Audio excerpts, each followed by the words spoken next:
வணக்கம் தாத்தா, எப்படி இருக்கீங்க? வணக்கம் டாக்டர், உங்க சிகிச்சையால நான் ரொம்ப நல்லாவே இருக்கேன். ரொம்ப மகிழ்ச்சி தாத்தா. ஏதாச்சும் புதிய புத்தகம் படிக்கிறீங்களா? ஆமா டாக்டர், நான் எப்போதும் பைபிள் படிப்பேன். அதுல நிறைய அறிவுரைகள் இருக்குல்ல. உண்மையாவா தாத்தா? பைபிள்ல அப்படி என்ன அறிவுரை உங்க மிகவும் கவர்ந்துச்சு?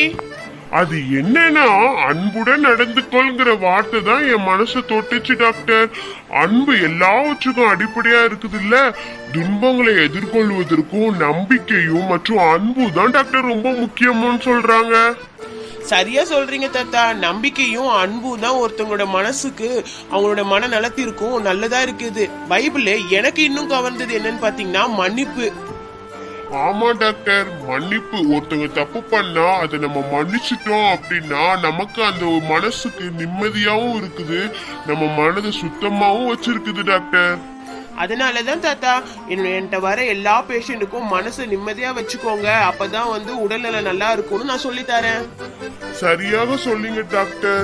நம்பிக்கை, அன்பு, மன்னிப்பு இவையெல்லாம் மனிதனை ஆரோக்கியமாக வைத்திருக்கும் ஒரு மந்திர சொல்லி கூட சொல்லலாம். சரிங்க தாத்தா, பைபிளை பத்தி நீங்க சொல்லி கொடுத்த அனுபவத்தை கேட்டதுல எனக்கு ரொம்ப மகிழ்ச்சி. தொடர்ந்து படிங்க பைபிள். உங்கள் மனநலத்திற்கும் உடல் நலத்திற்கும் அது ரொம்ப ஆரோக்கியமாக வச்சிருக்கோம் உங்களை. நிச்சயம் டாக்டர், நன்றி. நீங்கள் சொல்லிய விஷயங்களை நான் கவனமாக செய்கிறேன்.